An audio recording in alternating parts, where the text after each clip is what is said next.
शिखर सक्सेना कुत्यूर्स में आपका स्वागत है। आपने हर फंक्शन में लोगों को अलग अलग तरह के कपड़े कैरी करते देखा होगा। घर में पूजा हो तो अलग तरह के कपड़े पहने जाते हैं, किसी की शादी सालगिरह हो तो अलग तरह के कपड़े कैरी किए जाते हैं, ऑफिशियल मीटिंग्स के लिए हम अलग तरह के कपड़े कैरी करते हैं। पर क्या आप जानते हैं ये अलग तरह के कपड़े फैशन की कैटेगरीज से निकल कर आते हैं। आज की इस वीडियो में हम आपको बताएंगे फैशन की 10 अलग कैटेगरीज के बारे में। आइए जानते हैं फैशन की 10 अलग कैटेगरीज के बारे में। पर उसके पहले अगर आपने मेरे चैनल को सब्सक्राइब नहीं किया है तो अभी सब्सक्राइब करें और बेल आइकन को दबाना ना भूलें, जिससे मेरी आने वाली नई वीडियोस की अपडेट आप तक पहुंचती रहे। पहली है एथनिक वेयर। एथनिक वेयर से हमारा तात्पर्य किसी स्थान विशेष या देश विशेष में पहनी जाने वाली वेशभूषा से होता है। एक स्थान विशेष में जो कपड़े किसी खास ओकेज़न के दरमियान पहने जाते हैं उनको एथनिक वेयर बोलते हैं। जैसे भारत का एथनिक वेयर है धोती कुर्ता, घाघरा चोली, कुर्ता पजामा, सलवार सूट और साड़ी। इसके बाद सेकंड नंबर पर आता है कैजुअल वेयर। कैजुअल वेयर से तात्पर्य उन वेस्टर्न ड्रेस कोड से होता है जो कंफर्टेबल फील करने के लिए हम डेली रूटीन में कैरी करते हैं। कैजुअल वेयर में T shirt jeans, T shirt lower, T shirt trouser, one piece garments और कोऑर्ड सेट्स, इन सभी को शामिल किया जाता है।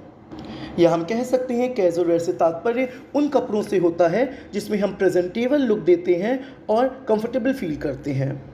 कैजुअल वेयर के अंदर ही एक गारमेंट कैटेगरी को शामिल किया जाता है जिसको लाउंज वेयर बोलते हैं। लाउंज वेयर से तात्पर्य रात्रि को पहने जाने वाले कपड़ों से होता है। लाउंज वेयर का मतलब कोऑर्ड सेट्स जो हम रात को नाइटी के रूप में यूज़ करते हैं उनको लाउंज वेयर की कैटेगरी में शामिल किया जाता है।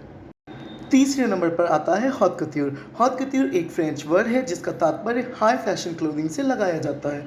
हॉट कट्यूर या हाई फैशन क्लोथिंग से तात्पर्य उन कपड़ों से होता है जिनमें बहुत ज़्यादा हैंडवर्क किया जाता है।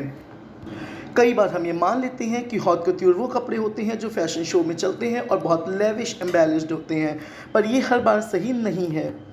एक सिंपल से दिखने वाला लॉन्जरी या एक सिंपल सी दिखने वाली शर्ट भी हॉट कट्यूर हो सकती है अगर उस पर बहुत सारी हैंड एम्ब्रॉयडरी या बहुत सारा हैंड एम्बेलिशमेंट किया गया है। चौथे नंबर पर आता है अवागार।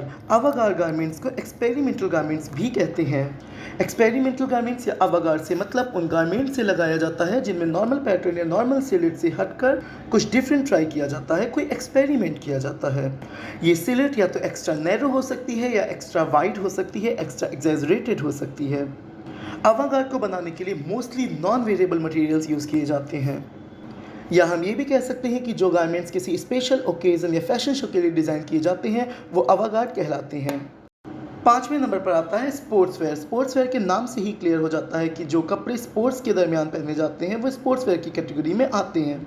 आपने प्लेयर्स को खेलते समय एक अलग से प्रकार की सिंथेटिक आउटफिट पहने हुए देखा होगा, वो गारमेंट्स स्पोर्ट्स वेयर में आते हैं।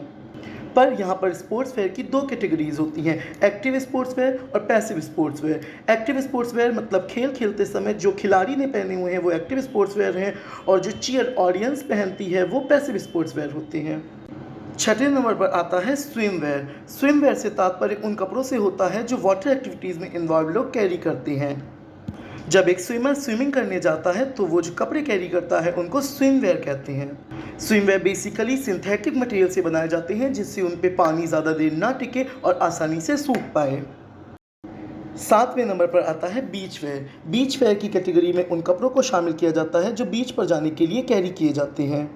अब बहुत से लोग सोच रहे होंगे कि स्विम वेयर और बीच वेयर तो एक ही होता है, पर नहीं, बीच वेयर और स्विम वेयर में एक बहुत बड़ा डिफरेंस है। जब आप बीच पर जा रहे हैं और वाटर एक्टिविटीज़ में इन्वॉल्व हो रहे हैं तो आप जो कैरी करेंगे उसको स्विम वेयर बोलेंगे, और जब आप बीच पर जा रहे हैं और वाटर एक्टिविटीज़ में इन्वॉल्व नहीं हो रहे हैं उस समय आप जो कैरी करेंगे उसको बीच वेयर बोलेंगे। आठवें नंबर पर आता है lingerie where.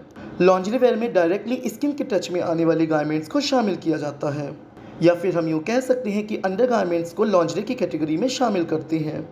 Lingerie where basically किसी स्वेट को एब्जॉर्ब करने वाले फैब्रिक से बनाए जाते हैं। 9th नंबर पर आता है स्ट्रीट वेयर।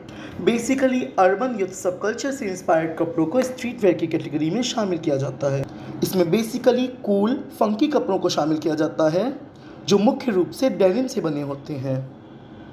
या हम कह सकते हैं कि मार्केट जाते वक्त या किसी टूर पर जाते वक्त जो कपड़े कैरी किए जाते हैं उनको मुख्य रूप से स्ट्रीट वेयर की कैटेगरी में शामिल किया जाता है। 10वें और आखिरी नंबर पर आता है फॉर्मल वेयर। फॉर्मल वेयर वो वेस्टर्न ड्रेस कोड है जिसको हम किसी फॉर्मल ओकेज़न के लिए कैरी करते हैं। ये फॉर्मल ओकेज़न हमारी ऑफिस की मीटिंग हो सकती है, कोई वेडिंग इवेंट हो सकता है, कोई स्पेशल सेरेमनी हो सकती है या फिर फ्यूनरल सेरेमनी हो सकती है। बेसिकली फॉर्मल वेयर में वेल ऑर्गेनाइज्ड, वेल प्रेस्ड और लॉन्ग ड्रेसेस को शामिल किया जाता है।